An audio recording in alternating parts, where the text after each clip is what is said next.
Bismillahirrahmanirrahim. Assalamualaikum warahmatullahi wabarakatuh. Alhamdulillahi rabbil alamin. Alhamdulillah nahmaduhu wa nasta'inuhu wa nastaghfiruh wa na'udzu billahi min syururi anfusina wa min sayyiati a'malina. May yahdihillahu fala mudilla lah wa may yudlilhu fala hadiyalah. Asyhadu an la ilaha illallah wa asyhadu anna Muhammadan abduhu wa rasuluh la nabiyya ba'dah.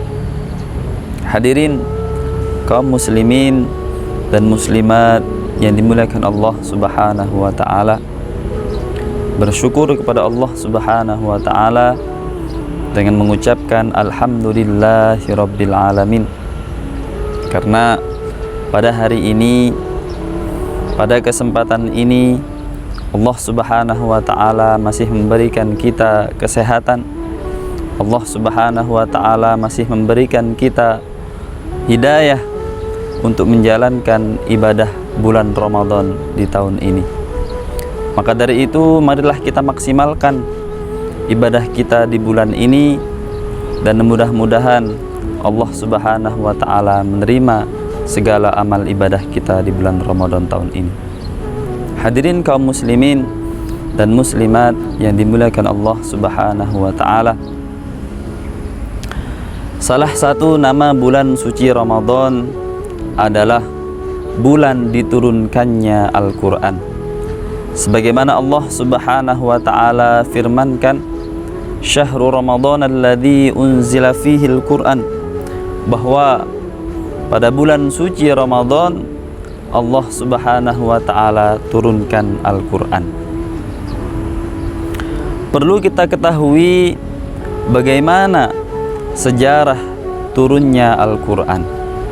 Hadirin kaum muslimin dan muslimat yang dimuliakan Allah Subhanahu wa ta'ala, ketika Rasulullah sallallahu alaihi wasallam menginjak usia 40 tahun, beliau mulai cemas melihat masyarakat Makkah. Bukan hanya cemas, akan tapi beliau juga cemas kepada keluarga dekatnya, seperti pamannya, sepupu sekalinya, dan saudara-saudara yang lainnya. Bagaimana tidak, pada saat itu masyarakat Makkah membuat patung untuk disembah sebagai Tuhan, dan mereka membuat patung tersebut sesuai dengan status ekonomi mereka.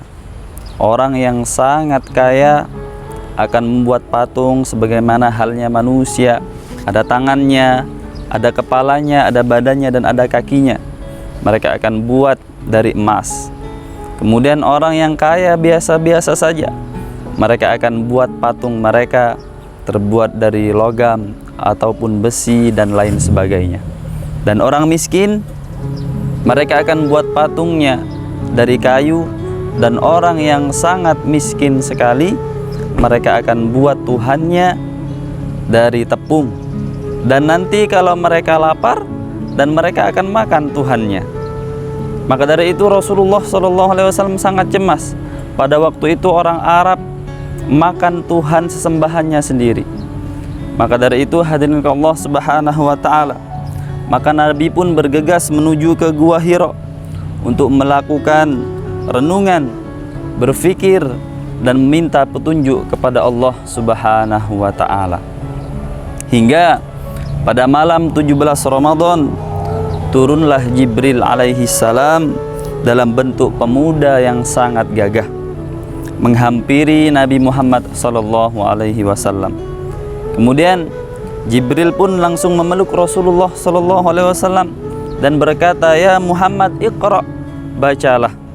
Kemudian Nabi menjawab, "Saya tidak bisa membaca."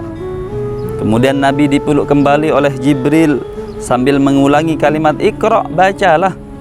Kemudian Nabi pun menjawab lagi jika ia tidak bisa membaca.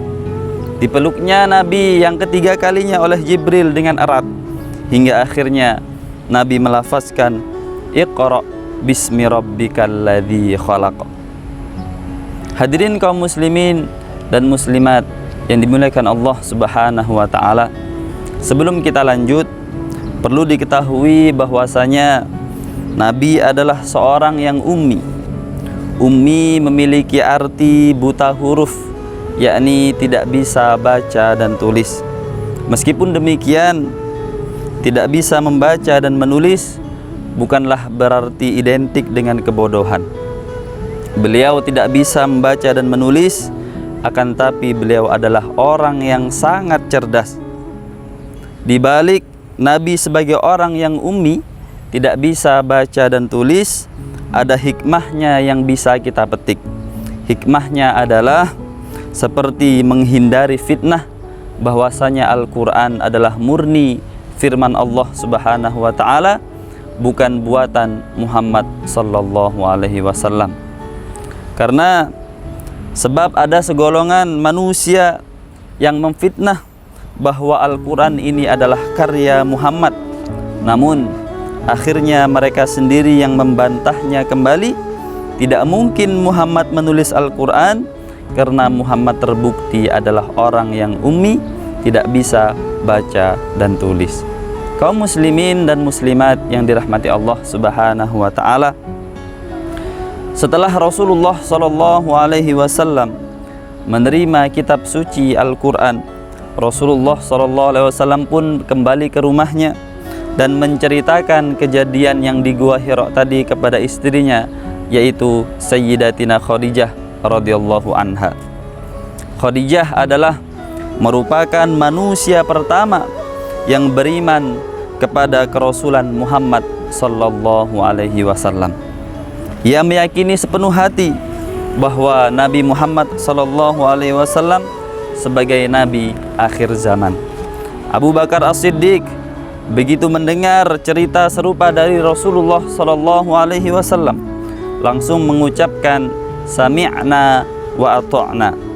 Saya dengar, saya percaya dan saya taati dan saya ikuti.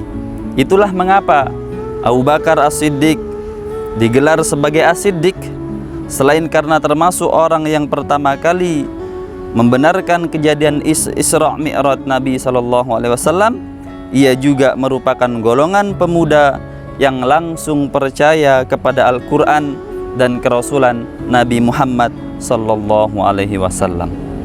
Ya, Ramadan adalah bulannya Al-Quran, bulan diturunkannya Al-Quran.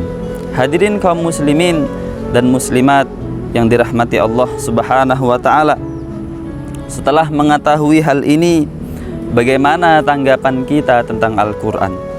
Sudah seharusnya kita sebagai orang yang beriman kepada Allah Subhanahu wa ta'ala, maka harus semakin yakin memantapkan diri dengan Al-Quran, semakin yakin dengan Al-Quran, dan semakin giat untuk mengaplikasikannya dalam kehidupan kita sehari-hari.